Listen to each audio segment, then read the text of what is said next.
아버지 주님의 은혜와 사랑을 감사합니다. 이 시간 또 우리가 다 하나님 말씀 앞에 있습니다. 하나님께서 이 시간에 말씀하여 주시고 그 말씀이 우리 영혼에 생명되게 도와주시옵소서. 하나님 말씀 깨닫게 하시고 알게 하시고 또 깨달은 대로 순종하며 살아가는 그런 우리 모두 되게 하여 주시옵소서. 특별히 연약한 자 주의 말씀 들고 섰습니다. 온전히 하나님 말씀에 대언자 되게 도와주시고 하나님 말씀되게 전할 수 있도록 주님 도와주시옵소서. 감사드리며 거룩하신 주 예수님 이름으로 기도합니다. 아멘. 할렐루야. 예, 우리 제가 딸이 셋이 있는데 저는 저희 딸들이 좀 평안한 삶을 살기를 원합니다. 한 번은 말씀을 준비하면서 제 딸에 대해서 만약 하나님께서 우리 딸들 셋을 다 선교사로 보낸다고 하면 너는 좋아할래? 라고 하나님이 저한테 묻는 것 같더라고요. 근데 그 얘기를 딱 듣는 순간에 제가 별로 안 좋아한다는 생각이 막 드는 거예요. 나도 참 내가 목사인데 우리 딸들이 그런 길로 간다는 거에 대해서 나도 사실 그렇게 좋아하지 않는구나라는 생각이 마음속에 탁 드는 거예요. 그래서 나도 물들었구나. 나도 세상에 물들었구나. 라는 생각이 드는 거예요. 이렇게 막 들더라고요. 정말 우리 딸들이 다 예를 들어서 사모로 간다 할지 목회를 한다고 할지 그러면 제가 목사라 길을 갈 때 저희 아버지가 반대하셨거든요. 왜 반대하셨냐면 힘들다고. 자신이 목사님을 옆에서 보니까 새벽에 일어나고 새벽에 예배드리고 또 수요일날 예배드리고 어제 놀러가지도 못하고 주일날 예배드리고 저녁에 예배드리고 맨날 하는 일이 다 예배드려요. 그리고 맨날 반복하는 일들이 다람쥐가 쳇바퀴를 돌아가듯이 돌아간다라고 이야기를 하면서 저희 아버지가 반대하셨거든요. 근데 마음속에 우리 딸들이 만약에 그런 길로 간다고 하면 나도 그렇게 별로 쏙 좋다라는 생각이 안 들고 물론 반대는 하지 않을 것 같아요. 근데 마음속에 드는 생각은 힘든 길로 안 가고 좀 평안한 길로 갔으면 하는 생각이 있습니다. 아이들이 엄마가 중학교 선생님이니까 애들이 다 교사를 하려고 하는 마음을 가지고 있어요. 제가 보니까 요즘 교사가 인기 1등이래잖아요. 왜요? 예, 그 보수도 괜찮고. 왜냐면 저희 아내를 제가 보니까 어쩔 때는 이렇게 그 11조를 하는데 11조를 한 80만 원 할 때도 있어요. 혼자. 어쩔 때. 맨날 그런 게 아니고. 예. 그러니까 다들 이렇게 교사를 하려고 하는구나. 그 생각을 할 때가 있습니다. 그러니까 처음에는 초봉은 그렇게 많지는 않지만 평안한 삶, 평탄한 삶을 살기 때문에 아마 사람들이 다 교사를 생각하고 또 방학도 있잖아요. 방학이라고 해서 돈이 안 나오는 게 아니고 방학이라고 해서 방학에도 똑같은 월급이 나옵니다. 우리 아이들이 그걸 다 보고 자라요. 자라면서 목사한다는 얘기는 안 하더라고요. 그리고 교사를 하고 싶다고 하는 이야기는 하고 있어요. 그리고 교사를 위해서 공부한다 그렇게 생각하는 우리 애들이 있습니다. 애들이 그렇게 생각을 해요. 그래서 저도 생각할 때 그런 생각을 가지고 있었는데 말씀 준비하면서 그런 생각이 딱 드니까 나도 하나님의 일을 행하는 우리 아이들이 하나님의 일을 하고 그런 삶, 돈을 못 버는 삶을 사는 것을 별로 좋아하지 않는구나라는 생각을 제가 하더라고요. 한 번은 우리 주일학교 학생이 차를 딱 탔는데 할머니랑 같이 교회를 다닙니다. 근데 그 할머니랑 교회를 같이 제가 이제 운전해서 집에다 주일학교 예배 마치고 데려다주면서 할머니랑 같이 데려다주면서 우리 그 1학년 초등학교 1학년 한 그 학생이 그런 거예요. 목사님 왜? 목사님은 돈을 못 번다면서요? 그래가지고 너 어떻게 알았어? 내가 그랬어요. 했더니 하는 말이 사모님이 얘기해 줬어요. 야, 우리 아내가 마음속에 이게 생각을 하고 있구나 라는 생각을 하게 되었어요. 제가 왜 이 얘기를 하냐면 여러분 우리는 그리스도인들입니다. 근데 사실 그리스도인이라고 하면서 우리의 사고방식, 우리의 생각방식이 안 믿는 사람이나 믿지 않는 사람이나 똑같은 그런 생각 속에 살아갑니다. 똑같은 가치관으로 살아가요. 정말 우리가 귀하게 여기고 소중하게 여겨야 할 것이 무엇인가? 오늘 이 말씀을 통해서 같이 이 아브라함의 이 유산, 즉 아브라함의 죽음에 대해서 성경을 쓰면서 이 아브라함의 유산이 무엇인지를 같이 살펴보고 그 아브라함의 유산을 우리도 같이 받는 그런 우리 이 시간이 되었으면 좋겠습니다. 아브라함은 사라가 죽은 이후에 38년을 더 삽니다. 그러니까 사실은 혼자 38년을 산다는 것은 쉬운 것이 아니죠. 그래서 후처인 그두라라고 하는 여자를 자기 아내로 삼습니다. 근데 이 후처인 그두라를 통해서 6명의 아들을 낳았다고 이야기를 하고 있습니다. 아브라함은 이삭을 얻은 후에 또 그 6명의 아들을 낳았습니다. 그런데 이 자녀들이 아브라함이 살아있는 동안에 이 자녀들을 낳아서 그 자녀들에게 재산을 나눠 주었다라고 이야기를 하고 있어요.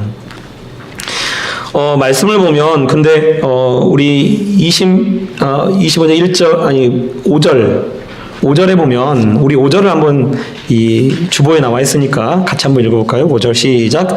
아브라함이 이삭에게 자기의 모든 소유를 주었고, 라고 되어 있습니다. 자, 아브라함이 이삭에게 자기의 모든 소유를 주었어요. 그런데 6절에는 자기 소자들에게도 재산을 주어 자기 생전에 그들로 하여금 자기 아들 이삭을 떠나 동방 땅으로 가게 하였더라라고 말씀하고 있어요.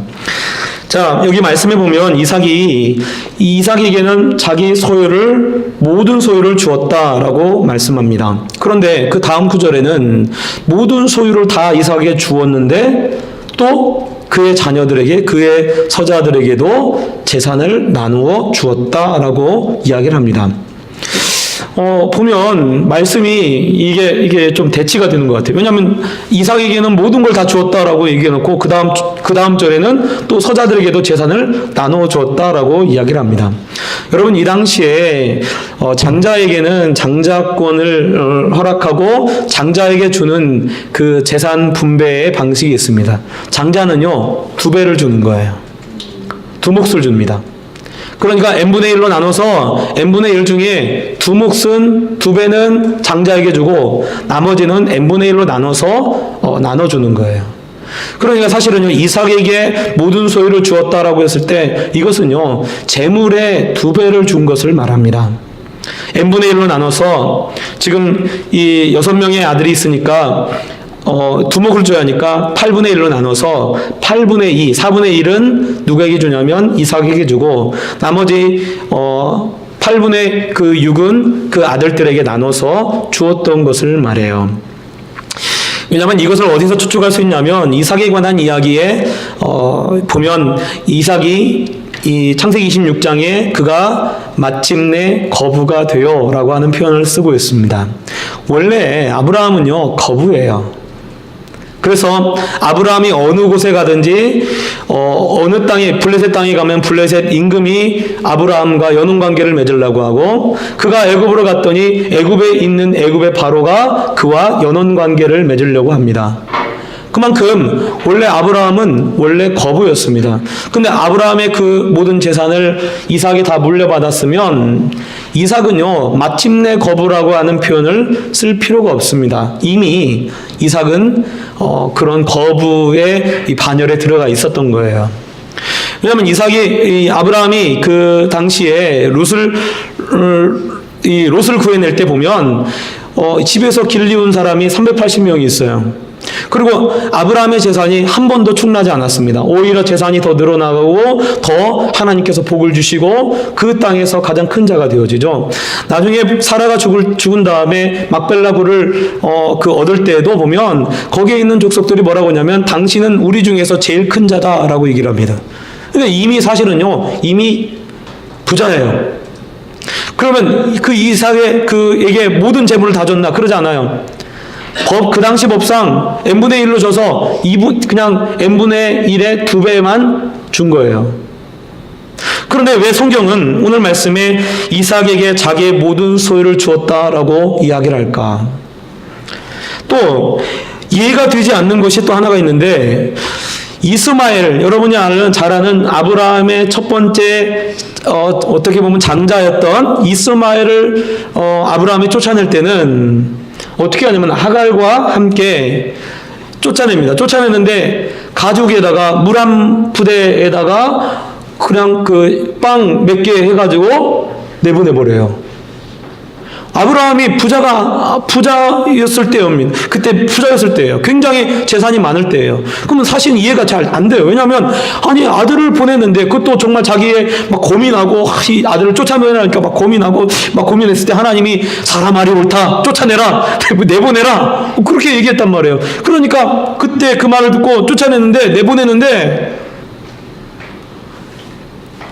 이 오늘 말씀대로 이 소자들에게 재산을 내어주고, 그리고 동방으로 가라고 하고, 재산을 내어줄 때 아마 종들도 내어주고 이렇게 했을 거예요. 근데 그렇게 하지 않고 이스마엘은요 그냥 내보내요.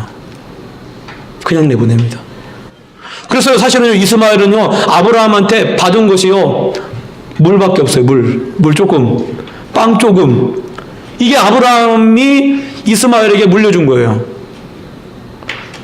사실은 오늘 말씀해 보면 똑같은 소자인데 이 사람들도 쫓아낼 때 그냥 쫓아내야지, 그냥 안 쫓아내고 재산을 나눠서 그렇게 줍니다. 왜 그럴까? 왜 성경은 왜 이런 이야기를 할까? 아브라함이 이삭에게 가르쳐주고 있는 거, 이삭에게 모든 걸 주었다라고 했을 때 이 모든 것은 무엇일까? 그것은 바로 무엇을 가르쳐주냐면, 나중에 이삭이 야곱을 축복할 때에 아브라함이 무엇을 줬는지를 알 수가 있습니다. 이삭이 야곱을 축복할 때 축복하고 그에게 모든 것을 다 주죠. 그러니까 나중에 에서가 와서 아버지 내게도 축복해 주십시오 라고 하니까 이삭이 깜짝 놀라죠. 네 앞에 있는 사람이 누구냐? 그 사람이 다 받아갔다. 야곱입니다. 그리고 야곱에게 축복한 것처럼 똑같이 내게도 축복하십시오 라고 얘기를 하죠. 그러니까 이 창세기 27장 30절에 그가 이렇게 얘기합니다. 내가 그를 너의 주로 세우고 그의 모든 형제를 내가 그에게 종으로 주었으며 곡식과 포도주를 그에게 주었으니 내 아들아 내가 내게 무엇을 할 수 있으랴. 자, 이삭이 축복하는 것을 누구를 통해서 배웠을까요? 누구를 통해서 받았을까요? 아브라함을 통해서 받은 거예요. 성경에 나오지 않지만 우리가 얼마든지 추측할 수 있습니다. 왜냐하면 이삭이 왜 에서를 축복하려고 하고 왜 그 사람을 그렇게 야곱을 그렇게 축복했나? 그리고 이삭이 말하고 있는 것을 보면 아무런 축복이 남아있지 않았다. 내가 모든 것을 그에게 다 주었다라고 그런 표현을 왜 쓰고 있을까요? 그것은 바로 아브라함을 통해서 이삭이 그 모든 축복을 받은 것입니다. 그래서 그에게 모든 것을 준 거예요. 여러분, 아브라함이나 이삭이나 나중에 보면 이 야곱은 이삭으로부터 하나도 유산을 받지 못합니다. 그런데 오히려 에서는요, 이삭으로부터 이삭이 가진 모든 소유를 다 물려받습니다. 그래서 야곱이 다시 이 삼촌 라반의 집에서 돌아올 때 에서가 자기 집에서 데리고 있는 군사 400명을 데리고 야곱을 맞이하러 가요. 그러면 그 400명이 누구의 것인가? 아버지 이삭의 것이에요. 성경을 보면 야곱에게 이삭이 어떤 유산을 물려줬다라고 하는 표현 자체가 없습니다. 그러면 사실은요, 에서에게 사실은요, 이삭이요, 모든 걸 다 물려준 거예요. 모든 재산을 다 물려줬어요. 그런데 성경은 이삭은 뭐라고 얘기를 하냐면 내가 야곱에게 모든 것을 다 주었다고 얘기합니다. 그 말은 여러분 오늘 이 표현에도 아브라함이 그 이삭에게 자기의 모든 것을 다 주었다, 모든 소유를 주었다라고 하는 것은 무엇을 말하나? 바로 이삭이 야곱에게 축복했던 그 말씀, 그 축복의 말씀을 그대로 그의 아들에게 다 준 거예요. 아브라함이나 이삭이나 무엇을 어떤 사고방식으로 어떤 생각으로 살아가고 있냐면요, 물질이라고 하는 것은요 아무것도 아닌 거예요. 물질에 대해서는 아무것도 아니라고 생각하고 있는 거예요. 왜냐하면 롯을 구해내고 나서 그 소돔 왕이 아브라함에게 내게 속한 사람만 다 돌려보내고 그 소유는 네가 다 가져라 라고 얘기를 해요. 그때 아브라함이 뭐라고 하냐면, 네가 나를 부자로 만들어줬다고 하는 그 소리를 듣지 않기 위해서 나는 내게 속한 것은 실 한 오락이라도 내가 가지지 않겠다. 그리고 다 돌려줍니다. 다 돌려줘요. 왜냐하면 아브라함이 뭘 알고 있냐면, 이삭이 뭘 알고 있냐면, 축복을 누가 주시는 건가? 하나님이 주시는 것을 알고 있는 거예요. 그래서 진짜 축복은 뭐냐면, 축복이 뭐냐면, 아브라함이 이삭에게 물려준 진짜 유산은 뭐냐면요, 하나님의 말씀입니다. 하나님의 약속의 말씀이에요. 여러분, 우리는요 이미 하나님의 약속의 말씀을 받은 사람들입니다. 그러면요, 사실은요, 이 신약시대에 와서 뭐라고 되어 있냐면, 아브라함의 축복을 누가 받는다고 얘기하면, 예수님을 믿는 사람들이 아브라함의 축복을 그대로 받는다라고 말씀하고 있어요. 그러면요, 지금 내가 어떤 축복을 받았다고 알 수 있냐면, 바로 아브라함이 이삭을 축복하고 이삭이 야곱을 축복한 그 축복의 말씀을 내가 이미 받은 거예요. 그래서 내가 어디로 가든지 어느 곳에 있든지 하나님이 나와 함께하고 나에게 그렇게 축복을 해주시는 줄 여러분 믿으시기 바랍니다.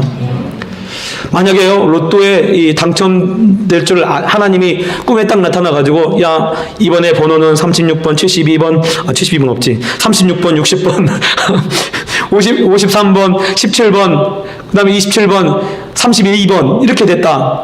꿈에 나타나가지고 여러분에게 알려줬어요. 이번 주는 로또를 꼭 사거라. 꿈에서 딱 깼어요. 그래, 하나님이 말씀해준 그 번호 다 기억이 났다가 로또를 샀어요. 그리고 하나님이 말씀하시기를 이게 1억에 1등에 당첨되자고 그렇게 말씀하셨으니까 얼마나 사실은 기분이 좋겠습니까? 왜냐하면 로또에 당첨될 거니까. 그리고요, 잠이 안 올 거예요. 야, 토요일이네. 야, 내일 발표한다. 야, 이러고 막 기뻐가지고 좋아할 거예요. 여러분, 세상에 있는 로또에 당첨된 줄을 알았다면 그것도 정말로 기쁜 일일 겁니다. 그런데 우리는요 이미 로또에 당첨된 사람들입니다. 우리 옆 사람하고 인사하겠습니다. 당신 로또에 당첨됐어요? 시작.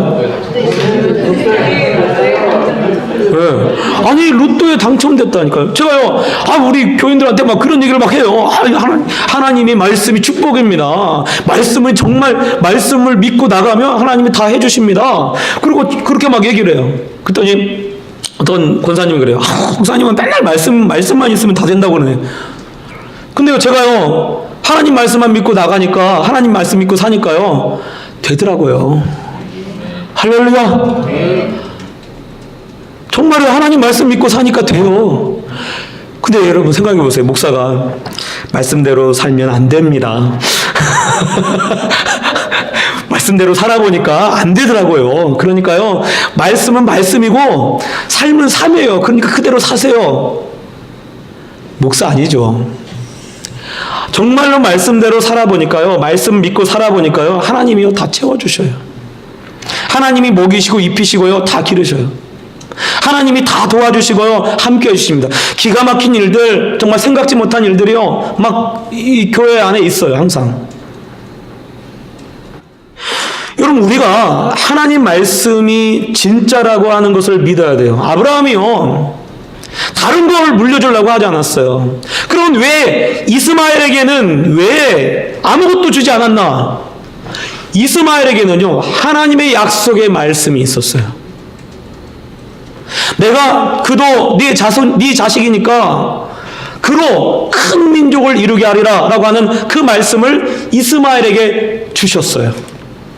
그래서 아브라함이 떠나보낼 때 이스마엘에게 뭐라고 했을까요? 하나님이 너에게 큰 민족을 이루게 한다고 말씀하셨으니까 너는 떠나라 라고 하면서 아무것도 안 준 거예요. 그러면 그 자녀들, 지금 오늘 말씀에 나오는 이 6명의 자기 자녀들, 서자, 그들을 통해서 태어난 자녀들, 말씀을 보면 희한하게 되어 있어요. 아브라함의 자식이라고 되어 있지 않고 그두라의 자식이라고 되어 있어요. 말씀에. 아브라함의 자식이 아닙니다. 왜? 왜냐하면 하나님의 약속의 말씀이 없어요. 그들에게는 하나님의 약속의 말씀이 없어요. 그러니까 어떻게 합니까? 그드라의 자녀들에게 아브라함이 재산을 나눠주는 거예요. 여러분, 왜 이삭이 에서에게 그 재산을 물려줬을까요? 왜냐하면 에서에게는 하나님의 약속의 말씀이 없습니다. 하나님의 약속의 말씀이 없으니까 자기가 가지고 있는 재산을 다 준 거예요. 그런데 야곱에게는 아무것도 주지 않습니다. 왜? 왜냐하면 그에게는 하나님의 약속의 말씀이 있으니까요. 자기가 받았던 하나님의 약속의 말씀이 있으니까 그렇게 된 거예요. 창세기 26장에 보면요, 이삭이요, 이 블레셋 땅에 가서 거기서 거주합니다. 거기서 거주하고 하나님이 약속하셔요. 그 땅을 떠나지 말라. 가나안 땅 떠나지 말라.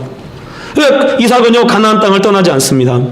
그래서 그의 평생요, 이삭은요, 한 번도 가나안 땅을 떠나지 않아요. 근데 그 이삭이 그 땅에서 농사를 하는데, 처음 농사를 짓는데 한 번도 져보지 않은 농사, 원래 목축업을 하니까 농사를 처음 짓는데 그를요 100배로 축복합니다. 하나님이. 그러니까 그가 가진 그 소유가요, 처음에는요 n분의 1로 받았는데 그 n분의 1로 받은 것에 100배를 축복해요. n분의 1이 아니라 100n배로 하나님이 그렇게 축복하신 거예요. 무엇 때문에 이런 축복을 받았나? 그가 아브라함으로부터 하나님의 약속의 말씀을 받았어요. 여러분, 오늘날 우리도 그 아브라함의 축복을 받은 사람들입니다. 내가 그 아브라함의 후손이고요. 그래서 우리가 아브라함을 갖다가 믿음의 조상이라고 얘기를 하잖아요. 이미 우리는요, 아브라함의 축복을 받은 사람들이에요.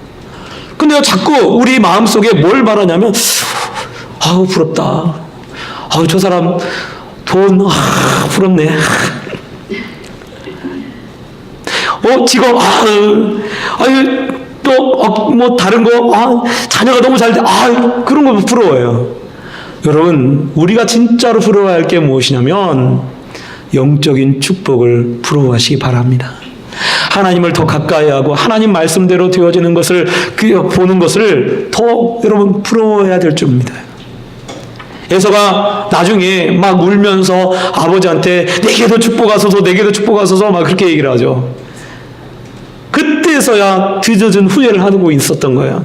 자기의 소유였는데 그거를 경홀히 여겼기 때문에 그렇게 야곱에게 돌아가게 되어집니다. 또 오늘 말씀해 보면 아브라함은요 175세에 죽습니다. 아마 이삭이 야곱과 에서를 낳은 이후에도 이 아브라함이 살아 있었어요. 몇 살까지 살았냐면 야곱과 에서가 15살이 될 때까지, 그때에 이렇게 아브라함이 죽게 된 거예요. 그러니까 사실은 왜 야곱이 그렇게 이